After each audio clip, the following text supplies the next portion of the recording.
Welcome back to the Blackletter Podcast. We set out to create an entertaining and exciting podcast about law and business.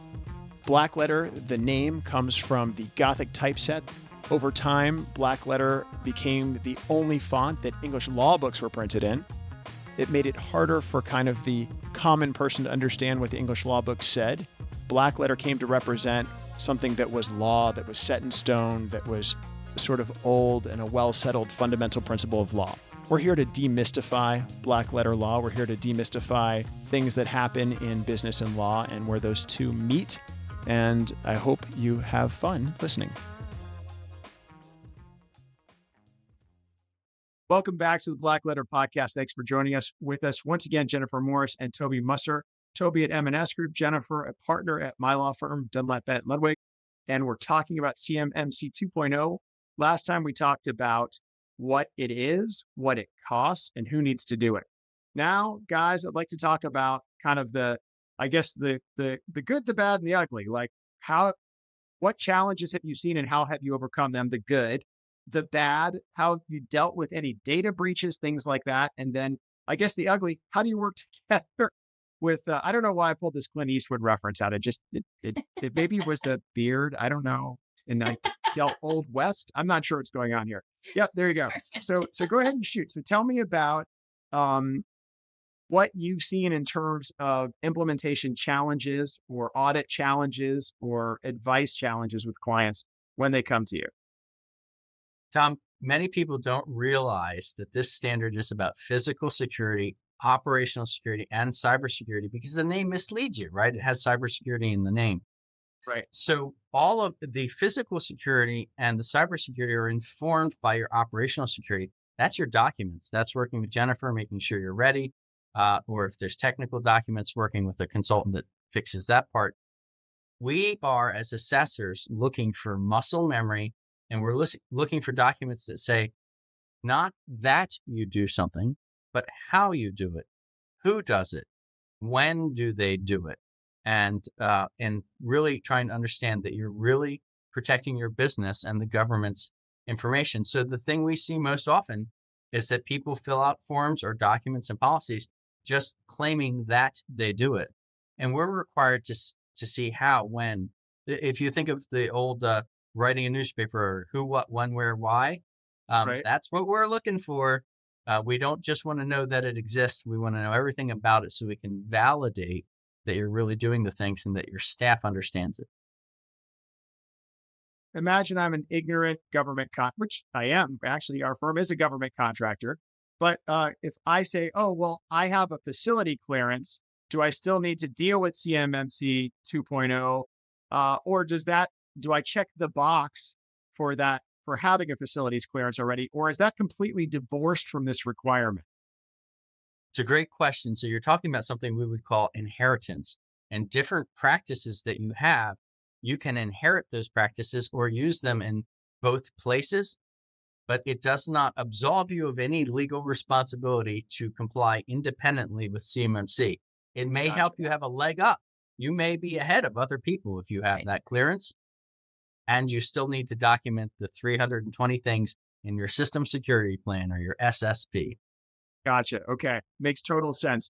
So tell me now about kind of the bad. Have you guys, I know you've worked together. Tell me about data breaches and challenges you've run into with, the bad stuff. What do you do when I guess you're either not CMMC compliant, you get a notice letter and you fail, or there's a data breach and you're working for DOD. Tell me about those situations. Sure. I'll start off with that one. I think that the way we kind of work together is a little bit different, right? So Toby comes in and assesses, but when you get that sudden audit letter or you think, oh no, am I really compliant? The lawyer in me says, be sure to call a lawyer first. Some people, and it's the same with a data breach. When you have a data breach, a lot of people reach out to their insurance company first. It's great. You absolutely have to reach out to your insurance company, but you should call your lawyer first so that your lawyer can help you reach out to the companies that you need help with. Because you don't want to inadvertently say something to a DIB assessor, for example, that might create risk for your company. Just like you don't want to say something to somebody on the other side in the HR department if your company has suffered a data breach that then gets released into the media. Those kind of things. I know this, Jennifer, listening to what you're saying. So our law partner, Cortland, who does insurance work, he's president of the Virginia Claims Association, has told me point blank, never call your insurer. Call your lawyer and tell your insurer what your lawyer tells you, because you could lose your coverage if you don't say the right things to your insurer and you don't do the right things and you haven't assessed the situation. So talk to your lawyer first for even that, I think. Yes, that's absolutely right. Cyber insurance is one of those too. The insurance companies are really not motivated to pay every single claim that might come in. And so you want to be careful not to say the wrong thing to your insurer. Right. So Toby, how do you work with Jennifer when she comes to you with a situation like this? Like, what is an example of a situation like this where somebody would need you, Jennifer, and then you would go to Toby? How does that work? Well, if I'm an implementer, so if I'm on the side of the fence that's helping you maintain your systems as a managed service provider, certainly you call your lawyer first. Then your lawyer is going to talk to you about making sure that we know, or maybe we're the ones who told you there's a breach. That should probably be the situation, right? Please, please don't. There's many rules that we have to comply with, but we want to do that in concert with your legal team. And then if we build the documentation with Jennifer, you're going to have a business continuity plan, and we will have hopefully tabletop that with you in the last 6 months. And you'll know here's our PR person, here's the insurance person, here's what each person in the company is going to do.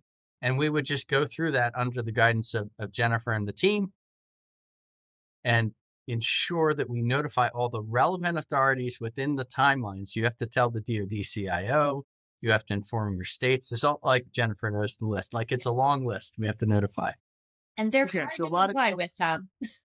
Sorry, what was that? It was hard to comply with? And they are hard because some states have 24-hour notice requirements, 48-hour notice requirements, then some have as soon as practicable. I mean, it's variable across. So in addition to the federal government requirements, there are state data breach notification requirements, and your lawyer has to be the one to tell you what those are and to deal with those. And I assume, and I will ask this so that listeners can not rely on my assumption that might be wrong. So I hear tabletop. So, as an armor officer, I think of tanks in a big sandbox, and we have little hills where we're moving the tanks around. That was tabletop to me. And we'd be like, oh, move the tank here. I mean, we really did that.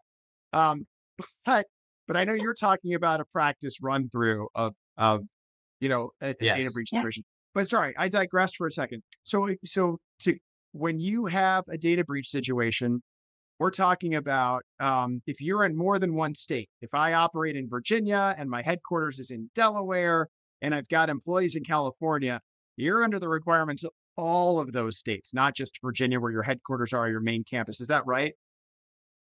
That is correct. Or does it depend? It's bigger than that. Okay. So let's say, we're a law firm, so we'll use us as an example. We have a headquarters in Delaware, an office in Virginia, employees in California. We have employees in other states. And more importantly, where do our clients sit? Because the state requirements are based on the residents. So all of our clients, we would need to be able to identify where they're located, and it follows those state rules. That's like all 50 states plus a lot of countries. Pretty much. Yeah.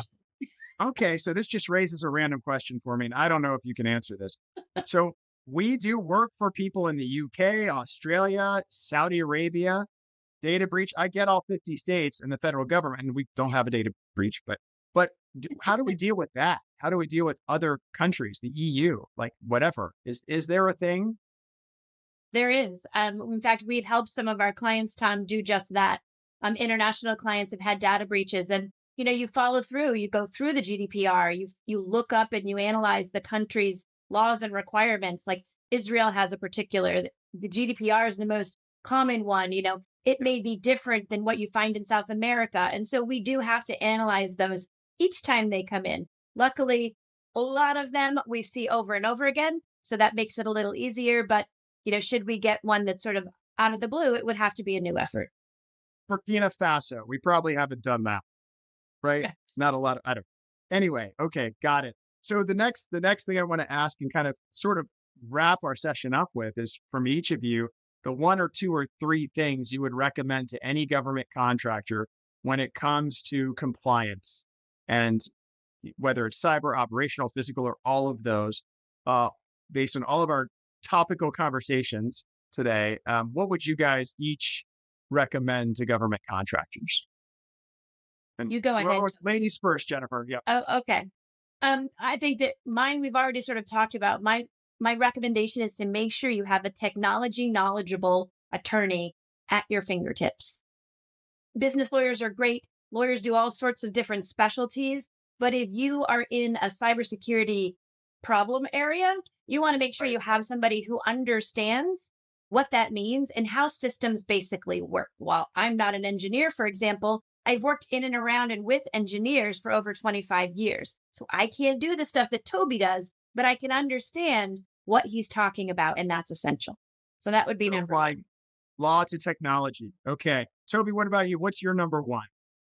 I guess my number one recommendation would be spend 5 minutes and 20 seconds a day. That's 320 seconds, and read the assessment guide that the government publishes for your business. So if you're level 1 or level 2, it's in excellent English, normal human. You can read it, and it gives you examples of what you have to do and the questions that I will ask. And if you spend that 5 minutes and 20 seconds a day in 1 month, you don't have to know all the technical terms. You just have a sort of a feel or a framework of what you'll need to do. And my second suggestion is tied to that. Pick a hero, pick a quarterback, pick somebody in your business who's going to be the reader of that document, so that when you're talking to Jennifer, you guys have the same shared vocabulary, and that'll really save you time and money in your implementation. Gotcha. So it doesn't have to be, Toby, the business owner that reads the document. It needs to be the quarterback who's going to be the technology liaison and the legal liaison, or one or the other. It needs to be the liaison. It needs to be one person. So yes, and the rule says whoever signs off on these documents is personally and legally responsible for that attestation, which is a change. It's not the corporation anymore. So that's definitely talk to Jennifer about that. Yeah. So that's like doing your security certs in a government contract each year, where you're like, yes, I personally all of this stuff. Now that requirement is imposed also on your physical, operational, and cybersecurity. That's right. Fun. Yeah, good stuff. So Jennifer, any number two piece of it? I got two pieces from Toby and one from you. Any follow-up piece? I think the follow-up piece is more about making sure you have your program or your policies established. Because I think Toby is absolutely right. Your quarterback needs to know what kicks it off. What happens? Who talks to who? You would be surprised how many people actually fail the tabletops or the red team exercises because they have this great written document, but they haven't done enough analysis and daily reading, like Toby recommends, of how to initiate the program. So they don't actually know how to respond. They have it in writing, but they don't have a muscle memory. And I think it's important to have those documents and practice them, doing the tabletops, doing the red teams, because it should be an automatic muscle memory, because these are crisis periods. If there's a massive data breach, everybody goes into panic mode and it becomes very emotional. So you have to be able to do these out of muscle memory. So it sounds like, if I could summarize, first thing you should do, and it's number two piece of advice, is have the information. So read the document, understand what it is, practice it, have policies in place, have the information and the processes in place. And then the most important thing is to have a team, a knowledgeable tech attorney and a quarterback for your company. And ultimately, after talking to your attorney and quarterback, an audit company or a technology company that can implement and do this CMMC 2.0. Is that a fair summary? Reasonable edits? No? Yeah. Okay. I think Awesome. that was Do you great. guys have anything else to add for the world and the listeners out there while we're sitting here? I appreciate the question. The only thing I would offer is you should have started in 2017 when they put the clause in. So if you haven't, it is an allowable cost and you should start now, because you need to comply with these things, both so you can continue to win contracts and continue to keep contracts. Last point, people miss this one. If you have a contract, say you pass an assessment, it's good for 3 years, right? If you change a system, a major system in that 3 years, you have to assess the new system before moving into it. You don't want to do that. So talk to Jennifer and the team. Make sure you've selected what you're staying in. So when you get your assessment, you don't have to pay again in the 3-year period because you've changed a major piece of your practices. Okay. And so a major piece would be something major operational, as well as a billing system would be major. Anything that involves Cloud hosts, you change a cloud major host. software product.